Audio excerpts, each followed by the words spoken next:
DSC మీద ఒక దొంగ ఉద్యమాలు మొదలుపెట్టారు.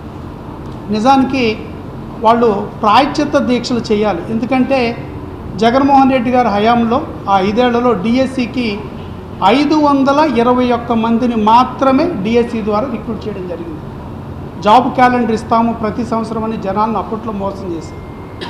కానీ కూటమి పాలన వచ్చిన తర్వాత గౌరవ ముఖ్యమంత్రి గారి యొక్క సహకారంతో నారా లోకేష్ గారు దీన్ని ఒక ఉద్యమంలాగా చేపట్టి 16,347 మందికి ఉద్యోగాలు కల్పన చేశారు. ఇది ఒక చరిత్ర. అసలు డిఎస్సి అంటేనే తెలుగుదేశం పార్టీ. చరిత్రను తిరిగేస్తే తెలుగుదేశం పార్టీ హయాంలోనే డిఎస్సీల యొక్క రిక్రూట్మెంట్ పారదర్శకంగా జరగడమే కాకుండా 1,96,000 మంది టీచర్స్ ఈ రోజున ఆంధ్రప్రదేశ్ రాష్ట్రంలో ఉద్యోగాల్లో వివిధ హోదాల్లో ఉన్నారంటే మీరు గమనించండి. ఈ ఆంధ్రప్రదేశ్ రాష్ట్రంలో ఏ టీచర్ని మీరు పలకరించినా ఆయనకు ఉద్యోగం వచ్చింది తెలుగుదేశం ప్రభుత్వంలోనే. ఇది తెలుగుదేశం పార్టీ యొక్క నిబద్ధత, పారదర్శకత.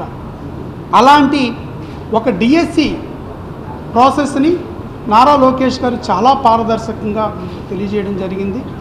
దాని మీద అనేక కేసులు వేసినప్పటికీ అన్నిటిని సాధించి ఒక గొప్ప విజయాన్ని అందించి డిఎస్సి ద్వారా 16,347 మందిని ఒకే సంవత్సరంలో రిక్రూట్ చేయడం అంటే ఇదొక చరిత్ర, ఇదొక రికార్డు.